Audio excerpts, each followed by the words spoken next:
Welcome to the Therapists Uncut Podcast, where off-the-clock therapists who happen to be friends share their uncensored thoughts about real life.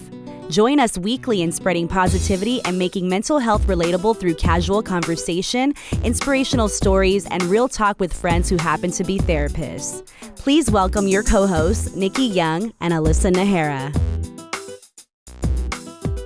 What's up, everybody? Thanks for joining us here on Therapists Uncut. We are here with you, myself, Nikki Young, my fabulous co-host, Alyssa, a.k.a. Illyri Nahara. Illyri is so beautiful. If you guys want to know the background of that story, check out, what episode was that? I don't know. It was a past episode, but I decided that Alyssa has the perfect voice to be an automated, like, Siri, Alexa kind of thing. So I have dubbed her Illyri. I'll take it. One day it's going to make me lots of money and then I'll share with all you guys.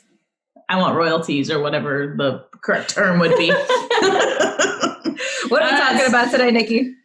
We're here to talk about anxiety. And I'm going to be 100% honest in that Alyssa and I have a little bit of anxiety talking about anxiety today because Stacy is in our ears, and Stacy's primary area of focus in clinical work is anxiety. So this is like, we feel like we're getting tested right now. And it's kind of going along with our episode last week about perfectionism, that we feel like we are going to fail. For sure. It's basically like when you show up on The Voice and you sing Blake Shelton's song in front of Blake Shelton. It's kind of what it feels like right now. That's a very good analogy. So we're going to give you the starter information of how to recognize anxiety, all the different forms, all the risk factors, and then maybe one day we can convince our executive director, Miss Stacy Anderson Young, to come on and give her expertise on the subject. Sounds like a plan to me. Yes, I'm planting a seed, Stacy, because I know that she's listening. Do you notice she's not answering us? She's doing the chuckle, chuckle. All right, y'all. If you have ever heard of anxiety, if you ever wondered what it was, if you've ever felt like you've had it, or even if you've been diagnosed with it, this is the episode for you. Welcome back, y'all. Or if somebody in your life is telling you have anxiety issues and your initial response is, maybe there's something to it. Or you were raised by somebody with anxiety. You sure know what it looks like. Which often causes anxiety in the individual raised by the person with anxiety. It does. Which, side note, is why because my wife has anxiety, right? Or she's recovering. What would the noun be? Anxiety. I was going to make up a word, but person with anxiety, right? And it's funny because certain situations that might cause her anxiety, our youngest has no fear, none, like whatsoever, when it comes to safety, right? And this could take her very far. Like, this child could be an Olympian because the things that she can do with her body and jump off and survive is pretty phenomenal.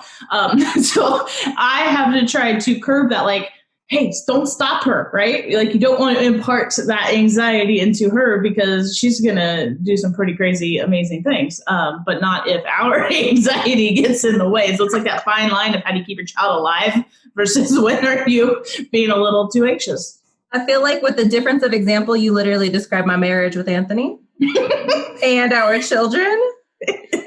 And we recently moved to this beautiful mountain area that has really big hills that my children love to ride their scooters on. And I've gone on maybe 2. Anthony takes them like every day. And I can't because I'm like, where's their helmet? Can you please put some elbow pads? Oh my God, there's a hole in the floor. They're going to die. Oh. And he's like, stop it. They're doing great. And I'm freaking out. So yes, our children mirror our behaviors and our responses. So if you have anxious symptoms, do your very best to teach your children non-anxious behaviors and how to deal with it. Right, and how to manage if they have inherited the anxious gene, or they have learned that from you, teaching them those skills on how to manage it. But let's hit on, because anxiety is huge, right? Anxiety is. I'm sorry, I have so many freaking stories in my head right now. And I'm literally just laughing to myself. I kind of checked out for a second. I will hold those and follow your lead. Continue, Nikki. I mean, there's just so many forms of anxiety, right? And I think that society, particularly our society, is riddled with it because of the structure. I think there's so many different factors, including the structure of society and such. But I mean, anxiety is so broad, and there's so many different forms and manifestations. We'll call it that, manifestations of anxiety. I feel like you have a story up there in your head, or maybe like 35 stories, and you're just kind of cycling through I have like 35 stories. This podcast, you guys, has truly made me recognize all the areas of my life that I need to make time to process and work through. Yeah, and I think half the time you and I realize it 5 minutes into an episode, like, oh, this one's going to hit home. Yes. Which is, we're not doing this for our own healing journey, but that's what we're doing this for, right? To make mental health, to normalize it, to talk about it, to make it a part of everyday conversation, because it should be. It absolutely should be. So I appreciate that aspect of it. I do. Let's start with sharing all of the kinds of anxiety that one might experience. And guys, what we're referencing right now is called the DSM, and it's basically like the Bible of diagnosis. It stands for, I don't even know, Diagnostic Statistical Manual. Yes. All right. 2 points for me. Diagnostic and statistical. Oh, sorry. We call it the DSM. DSM 5. Diagnostic and Statistical Manual. I'm going to rattle off some of the anxiety disorders just so you guys have a quick checklist of what this might look like, and then we'll go through them. So we've got phobias. We have social anxiety, separation anxiety, generalized anxiety disorder. We also have anxiety that's induced through substances. So some substance induced anxiety, or even medically induced, right? Is that the last one that I'm missing? Absolutely. I think that's all of them. Panic, right? Panic disorder. And then you've got the subsets, right? Agoraphobia. I mean, we could sit here and we could go through, it's profound, the ways in which you have anxiety associated with trauma. You have anxiety associated, we can spend all day just like listing the different manifestations of anxiety. I thought of a story. So when you were going through the list there, phobias. Now this is a form of anxiety in which there is a irrational fear related to a specific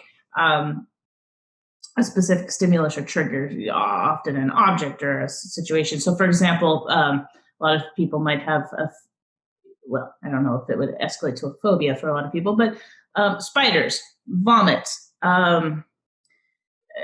There's some oddballs out there too, right? It could be a phobia of, I don't know, help me out, Alyssa, light bulbs, right? Yes. I mean, random things. Balloons is a common one, more common. One of the ones that stood out to me are those grails on the floor, and like, yes. What are those called? I don't know, but I know what you're talking about. So like if you're walking through maybe a construction area, I always envision cones, maybe the storm drains, but basically if you walk over them, you can see down like 3 feet to where like the sewer is. And I know people who have a fear and refuse to step on those as well. Mm-hmm. Heights, right? And bridges, crossing bridges. There's so many, really, it could be anything, right? Based on your experiences. I would not say, and I will be one to be honest with myself about, what tendencies I do have. I would not say it escalates to the degree of a diagnosable phobia. However, I'm not a fan of elevators. And this story is particularly funny because it stems from our time at our agency where we met, Alyssa. And Dawn, who has actually joined us on our podcast as an interviewee, a fantastic individual who had some fun with me. So I'm not a big fan of elevators. Now, our agency moved, brand new building. And when we moved, there was a point in time where the elevators just stopped working with individuals in it, right? I believe the fire department had to come out. It was a thing.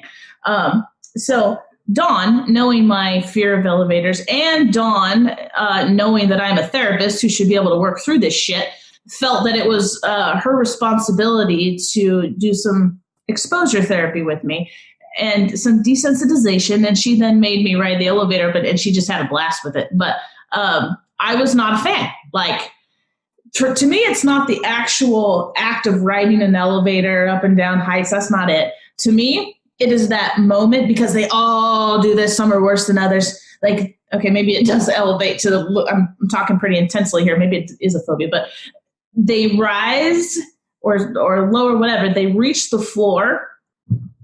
You feel it stop and settle, right? Cool. And then the door doesn't open. Like, I'm sorry, but as soon as it gets there and I feel it settle, that fucking door better open, because otherwise the panic just, every millisecond that door doesn't open, my panic starts to rise, right? And okay, you guys know I'm a crisis clinician at heart. So some of these hospitals, in my previous job when I was doing all of these psych evals, some of these hospitals, the units that I would go to for the evaluations were in the oldest parts of the building, where the elevators, like the delay between reaching a floor and the doors opening was a solid 10 seconds. And there's no cell service in this part of the hospital, right? So every time I'm just like, I'm going to be trapped in here. Nobody's going to know I'm here. I can't call for help. And then bam, the door's open. And I'm just like out of there as fast as I can. So I'm curious, what experience have you had in the past, or did you watch or were you exposed to that told you that when I get in an elevator, something bad is going to happen? I have no idea. I've been trying to, I have not had a bad experience in an elevator. I mean, other than what I've described, it's a little irrational. I cannot figure out where that comes from. I don't mind tight spaces and other scenarios. So I have no idea.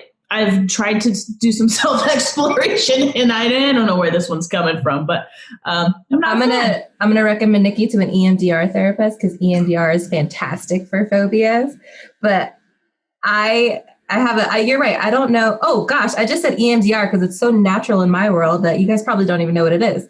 So EMDR is short for this really long intervention that's eye movement desensitization reprocessing, and it's fairly new. I think it came out in about the 80s, but it's basically a trauma-specific intervention that helps you reprocess distressing or traumatic events, and it's perfect for single incidents or phobias, because it really helps your brain backtrack to maybe not like the idea of being in an elevator, but all of the physiological sensations and fears that come up, and then it helps you reprocess all those. Like, it's literally phenomenal. So everything about what you just said, I love, because to me, it just drives home the message that we're trying to send, that just making mental health relatable, because we talk about physical symptoms all the time. We talk about our health in society all the time, right? But mental and emotional health, hush, hush, can't talk about that. But you just perfectly in that moment reflected our whole goal and mission is that our mental health is a part of our health and our physical health, and it's all interconnected. And can we please just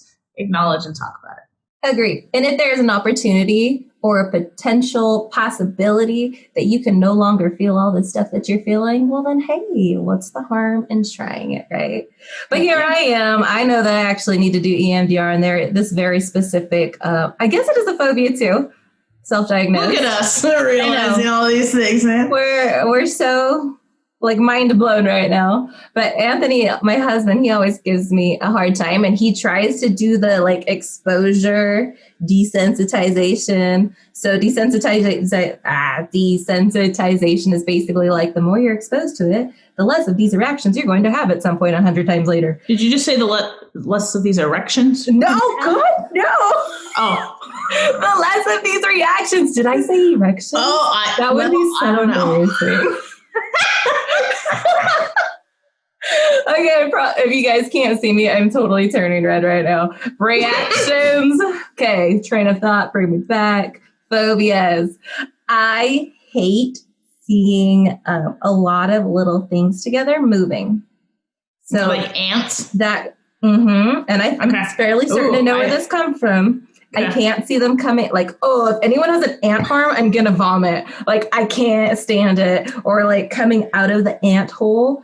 We went to Nebraska last summer, and Anthony was fascinated by what he described as like, look at all these birds. It's beautiful. And I look up and I was like, they're all over me. I can't do it. I don't know why. I feel like no matter what they are, it could be birds, it could be fish. If there are large schools of something. Okay. And they're moving, I can't do it. Interesting. I cannot do it. I'm already so how did you manage stand state in the gaggle of geese? that walked campus and flew around campus, and were they not on your side of campus? That's a great question. They must not have been in that large of numbers. And this is what phobias do, guys, this anxiety. When you talk about it, your body is physically reacting. And me, I've got like flashbacks of all this stuff shooting through my head. I can physically like feel like something's on me and I'm like cringing. That's what your body does when it responds to distressing events and when that anxiety kicks in. Totally. And, we've mentioned a couple of times, just kind of offhandedly, exposure therapy, desensitization exercises. It is important that if you're going to do these, you do these correctly and or with supervision, because there's a version of this where if you expose yourself too suddenly, immerse yourself in it too much, you're only going to reinforce that anxiety response, right? So if this is something you're dealing with, if you're ready to work on it, address it, either do some serious research before you start these types of interventions and or see a specialist, because Dawn just, she further traumatized me. I hate elevators even more, Dawn. Thank you. We just phone Dawn real quick and be like, hey, remember that one time you made me get out of the elevator? Well, now she's processing it. I take the stairs everywhere now. What else we got? Other than phobias? Let's go to social anxiety. I feel like this is one that I think that I have heard talks that, kids are going through this on a different level than they have in the past because of shelter in place orders and COVID and such, they reverted to online learning. And now there's a lot of transitions back into the classroom. And I've heard teachers talk about increased rates of, right. So we had we had the issues that came from isolation, and now we're kind of seeing some issues coming from re-socialization. So integration. Yeah. Thank you. That's the word I'm looking for. So social anxiety. Hit me, Alyssa. Ooh, I will say this is the one thing that I don't think I am diagnosed with, but I get it. Like, as I am reintegrating, I am awkward as fuck. Like, some people think I'm a people person, but I'm so awkward around people. I think COVID ruined us. Wait, I agree. I feel like I need to do some like if I were there, I'd reach out and I'd put my hand on your back and I'd be like, Aliri, you're not awkward.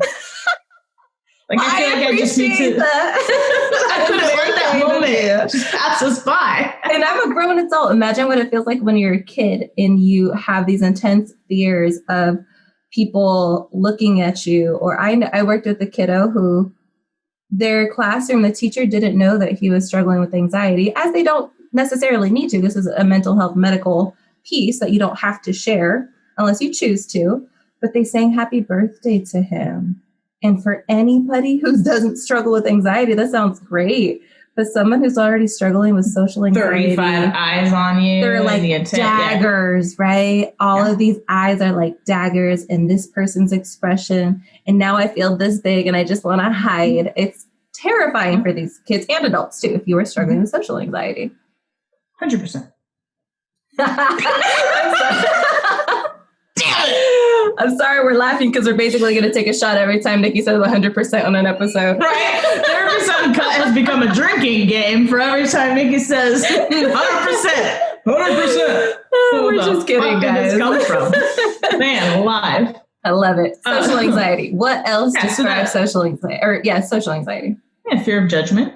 And so far, phobia, social anxiety, those are very specific to certain situations, right? But then we've also got, take it away. Generalized anxiety. GAD. I don't know why I just did an intro dance for generalized anxiety. Like, I was kind of dancing too. Nobody does want it.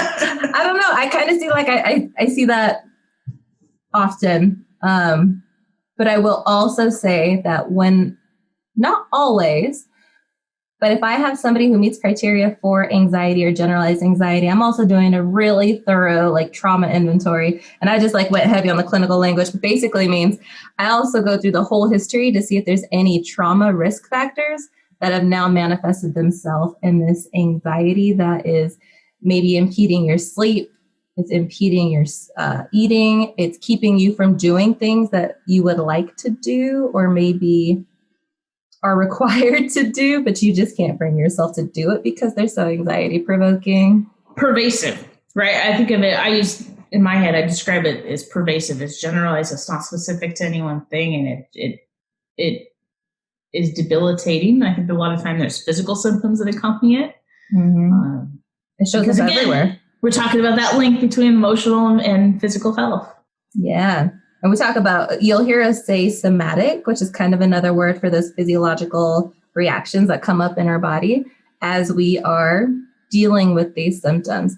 And like Nikki said, generalized literally means everywhere. So you're feeling anxious at work, at home, in your relationships, meeting new people, at school. Everything is anxiety provoking. It just kind of lives with you. And it's truly, truly an awful feeling and just an awful thing to live with. So if you are around somebody who says they're struggling with anxiety, things to avoid, please don't say, don't worry about it. Because that just doesn't work with somebody who has anxiety. Because that's all anxiety is. Yeah, just calm down. Take a breath. Chill out. There's nothing to worry about. If you say that to a spouse and or somebody close enough to kill you, we will be reading your obituary in the newspaper. Like, just don't do it. Don't do it. Don't do it. All right, we got, what else? We got panic attacks and anxiety attacks. Right? Yeah, which can, now panic attacks can be associated with any of the other forms of anxiety that we've already talked about, right? They can be in the context of a generalized anxiety disorder. They can be in the context of social phobia. You're right. You're in that classroom situation that Illyria described and everybody's saying you happy birthday. You can have a panic attack. There's also a version of this where these anxiety attacks are seemingly unprovoked. So you did not necessarily realize that you were in any form of a stressful situation. You know, there wasn't an elevator right in front of you. There wasn't a swarm of ants or anything that seemed to cause this. And then all of a sudden you're having that flood of somatic physiological symptoms and you're having a panic attack seemingly out of nowhere. So there's a version of that as well. And I often hear people don't know it's a panic attack until it's done. And they look back and they're like, I realized that I couldn't breathe. I was like legitimately fearful that I was dying, like I was having a heart attack. My heart was racing. I was sweating. And then we're like, oh yeah, it sounds like you had an anxiety attack or a panic attack. And now that you have a name for it, if this sounds familiar to you, then you know what is going on. And Nikki mentioned it's not always like a conscious thing. It just kind of happens out of nowhere sometimes. So now you're fixated on, well, shit, I have this presentation tomorrow, or I have to be somewhere, do this. What if it happens again? So you're worried about the last time it happened, and now you're fearful the next time it's going to happen because sometimes it just comes on suddenly. Mm-hmm. And I'm going to throw something out here, and this is for any of our psych nerds that are listening. So we've talked about the DSM, the Diagnostic and Statistical Manual. This is our clinical Bible. For those of you who are not therapists, this is essentially all it is. It's a man-made document that does its best to describe a cluster of symptoms, right? So really, we're doing our best to take a cluster and give it a label so that we can then find effective treatments for that, right? We didn't come out of the box. Nobody comes out of the womb being like, okay, these are the things that might go wrong, right? This is your engine check or your checklist of things that could go wrong. This is our best effort to describe what we're seeing. Just the same as medical, right? Diabetes was not just this thing, right? We created a description for this set of symptoms. I am going to be very intrigued to see what happens in the coming years and versions of the DSM. So for our psych nerd clinical friends that are listening, there is not a direct diagnosis that is psychosis resulting from anxiety. So psychosis is when you have, bizarre symptoms, as somebody would describe them, hallucinations. If you're seeing and hearing things that are not actually there, delusions, if you are believing things that are not actually grounded in reality, significant paranoia, to the level of, the government's tapping my phones, those kinds of symptoms. Bizarre behaviors, your thought processes are just completely disorganized, not making any sense. Those are psychotic symptoms. Now, there are psychotic disorders. There are also mood disorders like depressive disorder and bipolar disorder that can get so severe that somebody develops psychosis. There is not in the DSM an anxiety disorder with psychotic features. It doesn't exist. However, since COVID hit, I'm a crisis clinician on the side. I can't give it up. I love it. I have done multiple evaluations of middle-aged individuals with absolutely no mental health history, 30s, 40s, 50s, 60s, with no mental health history, no history of major depression, no history of bipolar disorder, no history of psychosis, who are developing psychotic symptoms or having a psychotic break. And the only precedent is the only preceding mental health factors is severe anxiety. That is so intriguing to me because that's historically not something that we have seen enough to describe in the DSM. But I also know that this year has been a time of unprecedented anxiety and stress levels in our country, the world. So I'm curious to see if going forward we start to see more of this and what happens with it. But I just throw that out there because it's something I've talked about in my circles, that what are we seeing? What is this? And I think it will be interesting to see what happens going forward. Just mental health wise, post a world pandemic. Yeah. Things are going to change. It's going to change things. Exactly. Yeah. Just like when you have, think about, again, apparently I'm tying mental and physical. I'm highlighting the ties between the two of this whole episode. But if you look back in a textbook point of view over the span of our country, the world, there are times when society's physical health just takes a major turn, right? Some new illness, COVID, right? That's new. It's never been here before. And all of a sudden, our entire medical system revolves around COVID. So there's pivot points throughout time in which physical health takes a turn, right? Something new develops. So I think that it's absolutely the case that the possibility exists for our mental health too, right? So are we going to see new clusters of symptoms? Are we going to see new presentations? For sure. So if you guys are listening to this like 10 years from the date of recording, these anxiety diagnoses, they're probably going to look different. But Nikki, you said something earlier it just kind of made me laugh. And I tried not to, I was focused, I promise. And I was smiling the whole time. I went on a tangent. Sorry. I went on a total psych nerd tangent right there. Nikki's very passionate about this. So it was a clinical squirrel. Yes, it was a clinical squirrel. You're right. Nikki mentioned some bizarre symptoms such as X and Y. And then you also said the government's tapping in on your phone. You know what, y'all? There was a time in life where I would have said, yes, that is a feature of paranoia. But now I'm like, fuck yeah, they're listening to all our conversations. Larry's in all of our living rooms. So that's very... Siri, Alexa, my phone is on me at all times. Perhaps that was not the best example. Maybe a better example would have been the CIA has a man in the tree outside of my window. Yeah, I'll take that one. Something along those lines, yeah. Yeah, that one's not normal yet. Let's hope that one does not become normal in the future. And expected. I feel like Anthony's going to yell at me because it's going to be bad for the mic, but I need to knock on some wood right now. Back to anxiety. Sometimes, guys, these symptoms that we're talking about, this anxiety attacks that we're talking about, they're triggered by something, typically something through our senses. Yeah, exactly. Like you identified the trauma, right? That can often be... It can translate and manifest later down the road. But sometimes they're not triggered by anything. And it's almost in those moments where you're like, God, what's wrong with me? There's nothing different about my day. Why is this happening? And we just want to make sure that you guys feel heard and know that sometimes that happens. Yeah. And when we look at things like anxiety, can absolutely be an environmental component. So what's going on around us in the world. And there can absolutely be a genetic component. So just our biology, think about it. Anxiety is controlled oftentimes by the chemicals and the hormones in our body. And that is something internal that's, and I'm going to revert back. I had a professor in college ask us, what do you think? Is anxiety 50% genetics, 50% environment? And most of, the class raised their hand like, yeah, it's both. And he's like, no, it's 100% the environment and it's 100% our biology. We can't get away from our environment. It's 100% going to affect us, whether it causes anxiety or not. And we can't get away from our biology, our chemical makeup. It's 100% going to affect us. So yes, it can come, they can have a family history of it. You cannot have a family history of it. You can have a traumatizing experience. You cannot have a traumatizing experience. It can come from anywhere. And I think, like Alyssa said, that can be frustrating. You can feel as though there's something, quote, wrong with you because there doesn't appear to be a rational explanation for what you're experiencing.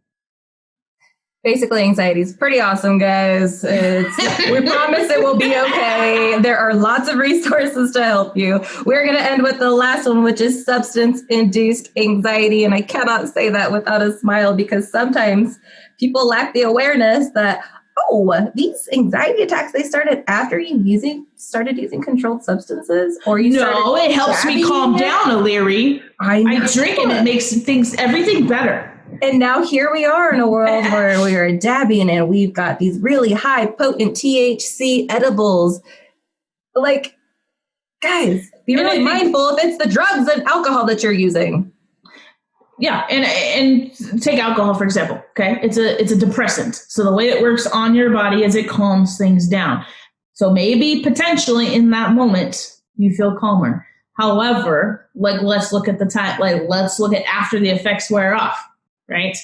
Or what complications it's causing for you while you are intoxicated. Are you creating an environment that's then more anxiety provoking? So I say that only because a lot of times the argument is it's a depressant, it's calming me down. Okay, right? Maybe right then in that moment, numbing, right? Okay. Yep. But let's look at the whole picture. Also, I want to hit on medical induced anxiety, right? So maybe you have a brand new cancer diagnosis, highly anxiety provoking, and some of that's going to be a completely normal response. Let's say you're 2 years into treatment, you've had good news, you've had bad news, it's been back and forth, and that anxiety has now grown beyond just that cancer diagnosis, and it's maybe at a level that's completely impairing your ability to just survive. That's when something might progress from a normal anxious response, because anxiety is normal, it's a part of life. We're all going to experience it in some way, shape, or form, but it's when it crosses that threshold. And maybe we should touch on the threshold. When is anxiety normal versus when is anxiety something that I need to work on? And then when do I need support and professional support? So most of the time when we talk about topics on this podcast, we talk about in small doses, it can be a good motivating factor, right? But then when does it cross over? Until it's not. And I'm happy that Nikki said impairment, because impairment is one of the key things in this criteria that we look out for diagnosing. So impairment's a big word for, is it screwing with your relationship? Is it screwing with your academic functioning? Or is it screwing with your occupational functioning? In what area is it now negatively impacting your life that is keeping you from doing things that you typically would be doing? And also, I wanted to go back to the substance induced, because I do want to say, if you are using drugs or alcohol, those are often ways to self-medicate. Probably manage some of these symptoms that you actually don't want to face and deal with. So I know I was kind of lighthearted with the drugs and alcohol, but we do recognize that drugs and alcohol are very much a easy thing to access to help you self-medicate and manage. But know that there are other resources out there too. Absolutely. And I think that's so often the case when somebody either doesn't know what's going on with themselves, right? Because like you had said earlier, oftentimes there's not that awareness until after the fact, or until somebody puts a spotlight on it and explains things, and all of a sudden it makes sense. Or maybe there is awareness, but there's judgment, self-judgment. I don't want to seek treatment from this. I hear a lot of individuals, because I think anxiety oftentimes kind of coincides with some perfectionism, which we talked about in a previous episode. I shouldn't need treatment. I should not, the shouldas, right? They're shitting on themselves, as Jolene would have said back in the day. There's that barrier to treatment. So if your anxiety has escalated to a point where you would significantly benefit from therapy or even an anti-anxiety medication or visit with your doctor, but you're not seeking that out, there are times when you fall into habits of other coping mechanisms, right? And that can be excessive drug and alcohol use. And that is going to cause likely significant additional issues in your life. So if you notice that in yourself, it's time to check in with somebody. It's time to talk with a professional, because there's so much support out there. There's so much support. And that's what we're here to do, to normalize mental health, to normalize these issues that we all deal with on a daily basis, and to make it a part of our everyday conversation. Now, guys, we spent the last 30 minutes kind of brushing through all the different kinds of anxiety, but we can likely spend an entire season talking about anxiety and the subsets of Absolutely. anxiety. So what we're going to do is we're going to add some resources to our website on the show notes for this episode. So please go to therapistuncut.com to access those show notes and access some resources around you. And if you need help, please avoid self-medicating. Please call a professional. Because you don't have to feel like this forever. It is a normal part of life that we all experience. Sometimes it gets a little out of hand. There are many effective treatments for bringing it back into a healthy realm. Thank you guys for joining us today on Therapists Uncut and helping us make mental health relatable and a part of your everyday conversation. Again, join us at therapistuncut.com for show notes on this episode and additional resources for you. You guys take care. Thank you for joining Therapists Uncut, a production of AMP Smart Business. To learn more about Therapists Uncut and stay up on upcoming episodes, please subscribe and follow us on social media. As a reminder, although the Therapists Uncut co-hosts are licensed therapists, they are not your therapists. This podcast is not intended to substitute professional mental health counseling. If you need professional therapy, please contact your local provider or primary care provider. Thanks for listening, and we'll see you on the next episode of Therapists Uncut.